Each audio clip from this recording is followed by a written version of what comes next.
Few fourth generation groups have experienced the highs, lows, and reinventions that Itzy has.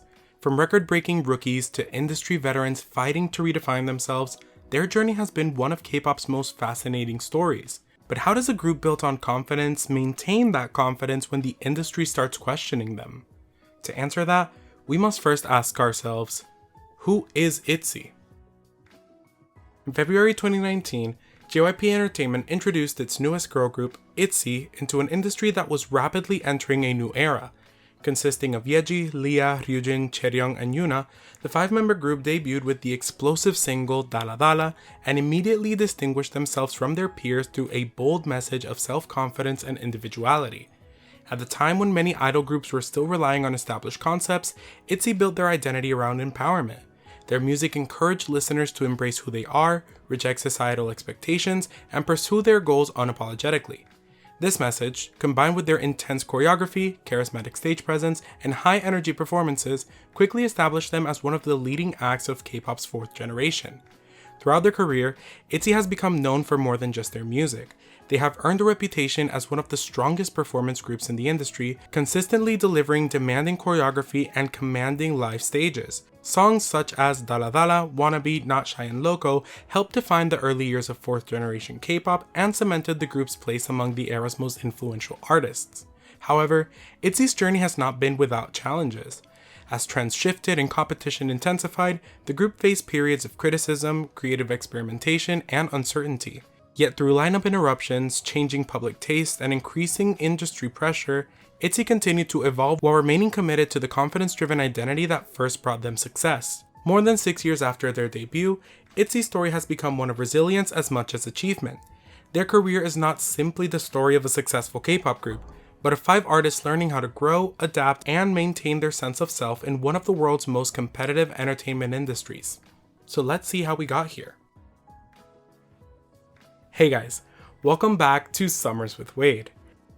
I'm so excited to present you the first episode of the Itzy project. As I teased in the intro section, today we will be detailing a timeline of Itzy's career from debut to present day, setting us up for future topics and episodes down the line. I'm really sorry if I sound a little bit raspy. I think I'm starting to lose my voice from pre-recording, but we push forward. So grab a snack and get comfortable, cause first, we need to go all the way back to the beginning. January 2019, JYP Entertainment announced their first girl group since the massive success of Twice. Needless to say, the expectations were massive, but Itzy were up to the task. So on February 12, 2019, they released their first single album, It's Different, with title track DALLA DALLA and B-side Want It.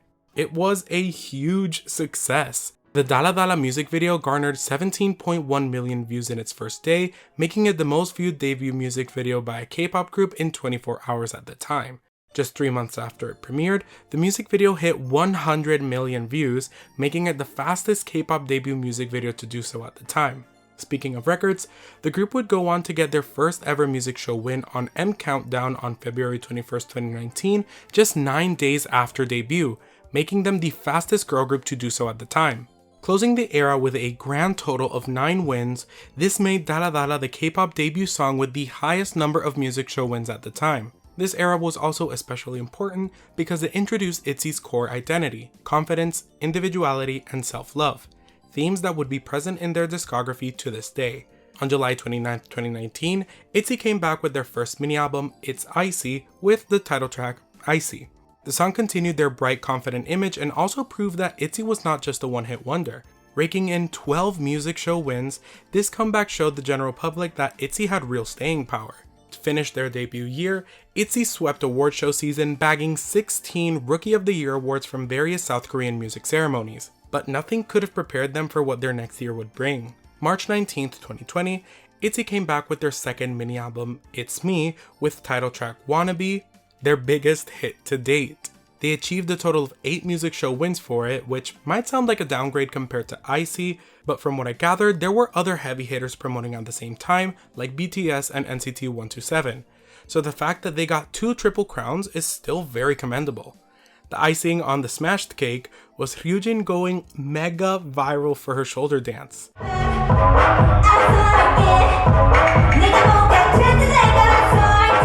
Even though I was following the group at the time, I didn't consume K-pop like I do now. And even then, the videos flooded my timeline. Everyone and their mom was trying to do it, myself included. All that aside, this era was truly something special. Wannabe represents the peak of Itzy's cultural impact. The song, choreography, and message all align perfectly, creating a defining moment that remains synonymous with the group's identity years later. Many fans and casual listeners still associate Itzy most strongly with this era, arguably making it their signature song. Breaking away from their established ITZ naming convention, they released their third mini-album Not Shy on August 17, 2020 with the title track of the same name. This era signified a slight maturing of their concept, dabbling in a Western sound, expanding their previous teen crush concept. They were no longer just confident and loving themselves, they were letting this person know that they were, quote, not shy to say I want you. This era closed with 5 music show wins and also provided us with the iconic Chaeryeong Itzy clip. Starting off 2021, they released Not Shy English version, their first English digital single. But don't let the name fool you, this song included English versions of all their singles up to this point.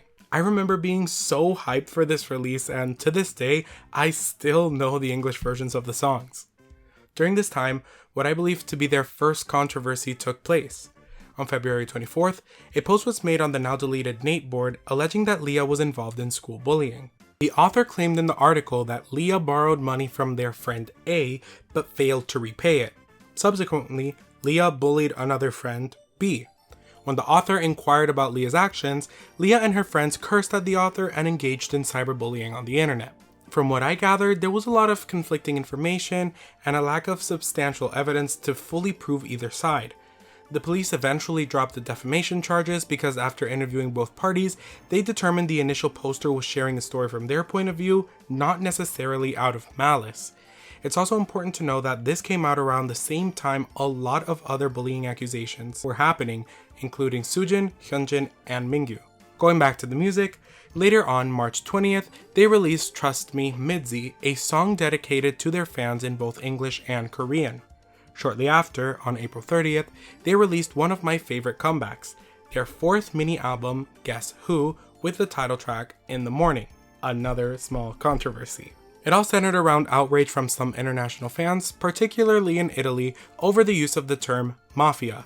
Critics argued that the concept and gun-pointing choreography romanticize organized crime and trivialize the historical violence associated with the Italian mafia.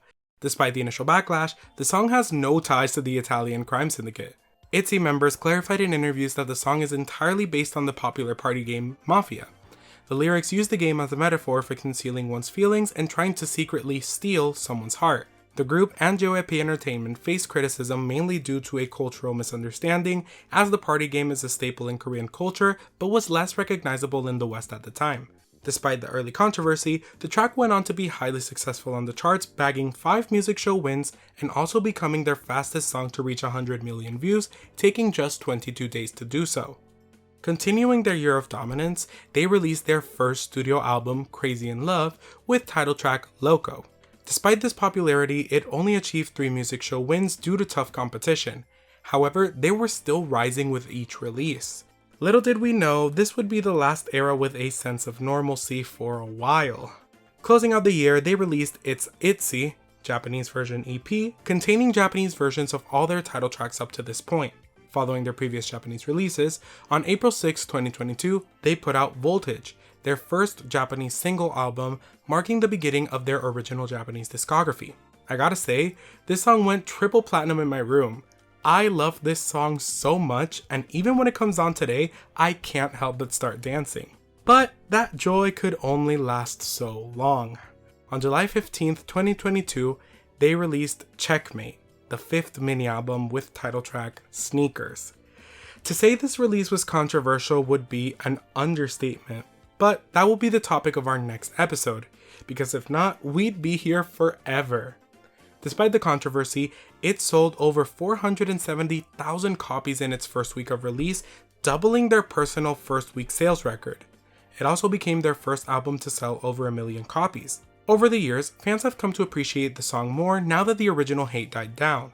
But regardless, it's impossible to deny that Itzy had impact. But maybe Sneakers' impact was just slightly bigger. They would go on tour with this album, which was when I got the opportunity to see them live. Fast forwarding a little, they released their second Japanese single, Blah Blah Blah, on October 5th, 2022, with the title track of the same name. Now for this next release, I want to provide some context. Just over a year prior, Twice had made their explosive English debut with their single, The Feels. So naturally, it was Itzy's turn to follow suit. And well, on October 21st, 2022, we got Boys Like You, arguably one of Itzy's most hated songs to date. Serving as the pre-release for their 6th mini-album, on paper it perfectly encapsulates the essence of Itzy's music. It exudes their signature bold and daring energy, with its frank and straightforward lyrics serving as a stern warning to any boy who has let them down. The song asserts their unwavering determination to never fall for, quote, boys like you again. However, in practice, the song missed the mark. Listeners found the lyrics to be childish and generally not what people were expecting, and with the group still amid the heat of the sneakers hate, things didn't really go over well. So on November 30th, 2022, they came back with Cheshire, the 6th mini-album with the title track of the same name. It consisted of just 4 songs, confirming to some fans this was a rushed release in response to Checkmate. But once again, even during controversy and hate, Cheshire sold over 630,000 copies in its first week, breaking their previous record of over 470,000 with Checkmate. Even though it only scored 1 music show win, the album would go on to become their 2nd million seller, even surpassing Checkmate. After this release, there was a longer gap than usual of almost 9 months before they would come back on July 2nd, 2023 with Bet On Me, a pre-release for their 7th mini-album. It's an empowering and vulnerable track about overcoming inner doubts and finding the courage to believe in yourself. This song served as a bit of a direct response to the hate and scrutiny they faced during the sneakers era, with the video even showing certain photos from the era in the background. A few weeks later, they released the mini-album Kill My Doubt and its title track, Cake. This song symbolized an attempted return to form of sorts. It was brighter and it had similar themes to their previous releases. It talked about brushing off worries, ignoring external pressures, and living life on your own terms. Certain fans didn't really love the track because of the tonal shift from Bet On Me to Cake. Similarly to the previous releases, even though it only achieved 1 music show win, it went on to sell over 1.2 million copies, making it their highest selling album to date. Around this time, I made the initial decision to make this video series awaiting their next release. New competitors were dominating and Itzy was falling from the charts. And then something unthinkable happened. On September 18th, 2023, JYP Entertainment announced that Leah would be taking a temporary hiatus due to extreme tension and anxiety. Beforehand, she had pushed herself to finish preparations and initial promo for their next comeback, which came on October 18th, 2023 with Ringo, their first Japanese studio album. It consisted of 4 new songs, all their original Japanese singles up to that point, and Japanese versions of their remaining Korean releases. Similarly to Voltage, this album went triple platinum in my room. Ringo was everything I had ever wanted from them and more. The song was punchy and memorable, but I'll save my thoughts for an upcoming episode. But closing out the year, they announced that Leah would not be participating in the group's upcoming album or world tour. To hold fans over, JYP released Blossom, Leah's solo song from the album. After this announcement, a lot of fans worried about the future of the group, myself included. Her hiatus served as the main cause for my delay in making this video.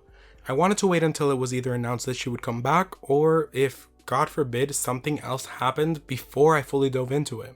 So, on January 8th, 2024, Itzy came back with their 8th mini-album, Born to Be, with its lead single, Untouchable. This era was a bit of a hot mess, both in positive and negative ways. 90% of the album got music videos except for Dynamite, Blossom, and Escalator. Mr. Vampire would go on to become a bit of a viral hit, but they would only achieve 1 music show win with Untouchable and sell over 580,000 copies, a noticeable decline from their previous release. They would later go on to embark on the Born to Be World Tour, which also had controversy. Due to Leah not participating, there was no available merch of her for fans to purchase, which caused a bit of a stir among midsies. On my end, I actively chose not to buy tickets because Leah would not be there, and I think a lot of fans did too. But on the other hand, there was a growing loud group of fans that were happy Leah was gone because they felt the group was more balanced and matched each other's dance abilities. As an OT5 Leah biased Minzy, this was truly a hard time. Then, on May 15th, 2024, they came back with their third Japanese single, Algorithm. Similarly to their previous Japanese releases, I also really enjoyed this one, but I don't really remember many people talking about it. Fast forward to July, Leah joined the girls in a tearful livestream that cemented her return to activities. And later on in October 15th, they released Gold, their 9th mini-album featuring double title tracks, Gold and Imaginary Friend. It featured 6 brand new songs and OT5 versions of their previous Born to Be tracks. Itzy was finally back. But were they? Gold received very mixed reception due to its polarizing beat shifts and general chaotic nature.